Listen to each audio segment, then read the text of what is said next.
For decades, Germany looked unstoppable, Europe's industrial powerhouse, the country everyone pointed to as the model for economic success.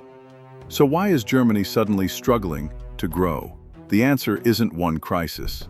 Almost every pillar that created Germany's economic miracle is now under pressure. In 1945, Germany lay in physical and monetary ruin. The Reichsmark was virtually worthless, and the black market dominated daily life.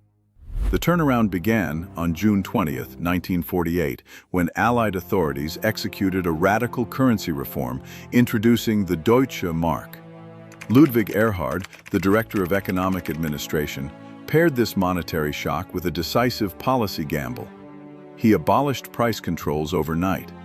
This economic reset created the architecture of the social market economy.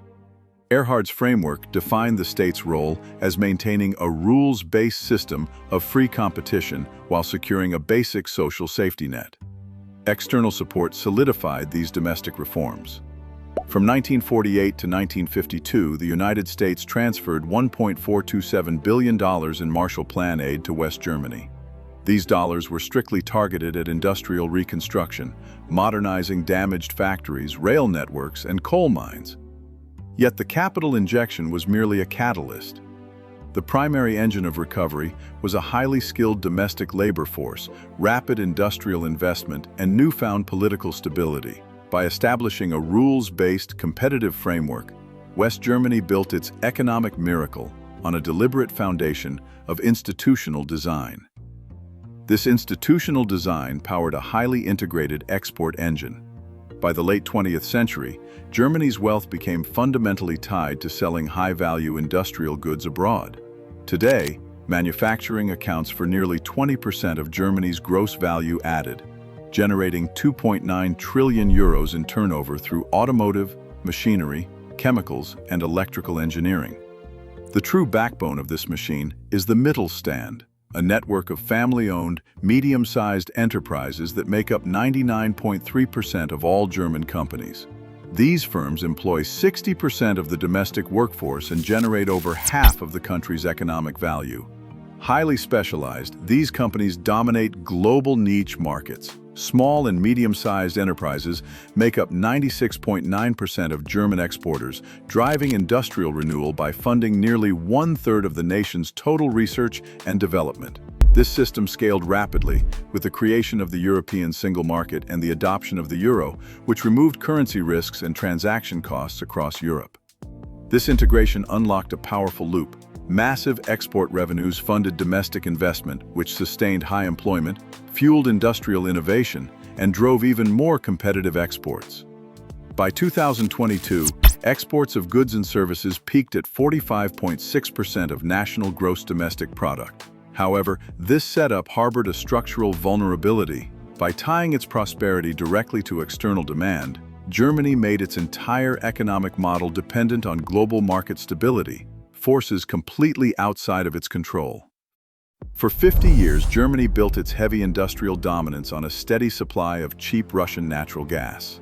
This affordable pipeline flow functioned as an unwritten subsidy, powering energy-intensive giants like BASF, whose flagship Ludwigshafen site consumed tens of terawatt-hours of gas annually to maintain competitive margins. The Nord Stream pipelines, with Nord Stream 1 launching in 2011 to supply up to 55 billion cubic meters of gas per year, became the physical manifestation of this trade relationship.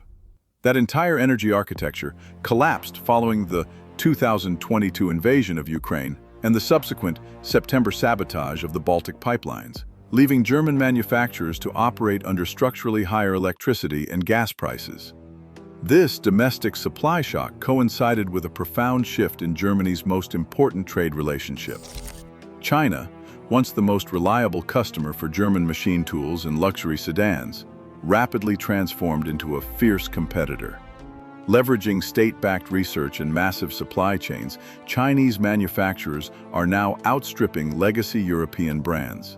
BYD, which overtook Volkswagen as China's top-selling automotive brand in 2024, is spearheading an aggressive export push into Europe. This rivalry is no longer confined to low-cost assembly. It now directly threatens Germany's core strengths in battery technology, industrial robotics, artificial intelligence, and advanced mechanical engineering. The global trading system that once rewarded German manufacturing has permanently changed. German car makers, the traditional engine of this national prosperity, are now fighting on a completely redesigned battlefield.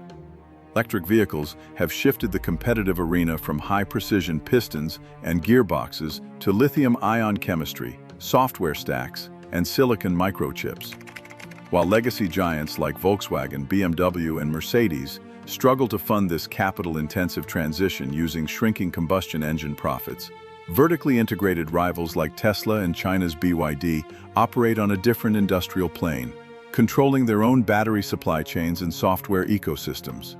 German engineering remains highly capable, but these legacy firms are caught in a structural dilemma. They must run their highly profitable combustion lines to cash flow the massive research and development needed for software-defined vehicles. This factory floor pressure collides with the domestic reality of the Energiewende, Germany's ambitious but fraught transition to a low-carbon economy. This policy remains a fierce national debate.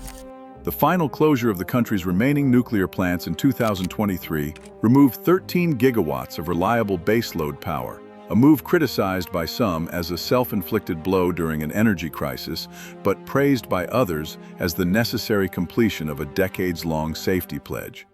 To fill the gap, the state demands rapid renewable expansion, yet physical grid upgrades face massive permitting delays and regional bureaucratic resistance.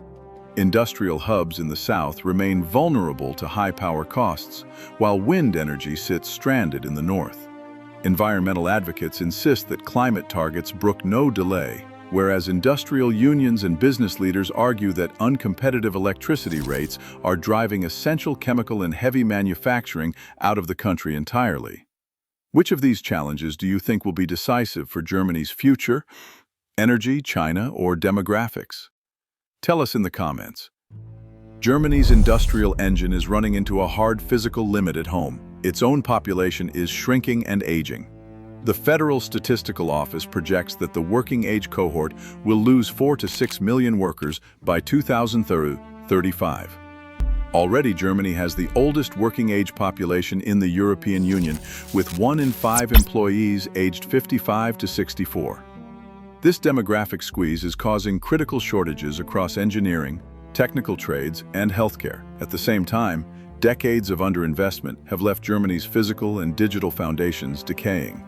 Dilapidated railway bridges, lagging fiber optic broadband, and slow public sector digitization directly drag down daily productivity. Resolving these bottlenecks requires massive capital, yet German policymakers are trapped in a constitutional bind. The 2009 debt brake caps structural federal borrowing at 0.35% of gross domestic product. While proponents argue this fiscal rule preserves generational equity and monetary stability, critics contend it has locked in a €300 billion investment deficit. Finding a path between fiscal prudence and urgent structural modernization remains highly contested. The global environment has rapidly shifted from unfettered free trade to a fragmented arena defined by a rivalry between the United States and China, targeted tariffs, and aggressive export controls. For German industry, prioritizing cheap supply chains is giving way to a costly mandate for resilience. Addressing these challenges increasingly requires coordinated European Union action and collective strategic investment, rather than isolated national subsidies that risk splintering the single market. Yet Germany's core industrial advantages remain formidable. Its immense engineering expertise, network of specialized research institutes, and unmatched industrial automation form a solid baseline. Realistic avenues for revitalization exist across high-growth sectors, from semiconductors and robotics to defense manufacturing, green technology, and biotechnology. This current slowdown is not a simple cyclical downturn, but a structural transition into a more competitive, politically contested economic era. The The central question is no longer whether Germany possesses the capacity to adapt, but whether its decision-making can move fast enough to secure its place as a global industrial leader. Germany's industrial strengths remain intact, but the global order that rewarded its old model has vanished. Reinvention is no longer a choice, it is a matter of survival. To see how demographic decline threatens another economic giant, subscribe for our upcoming documentary on Japan's aging economy.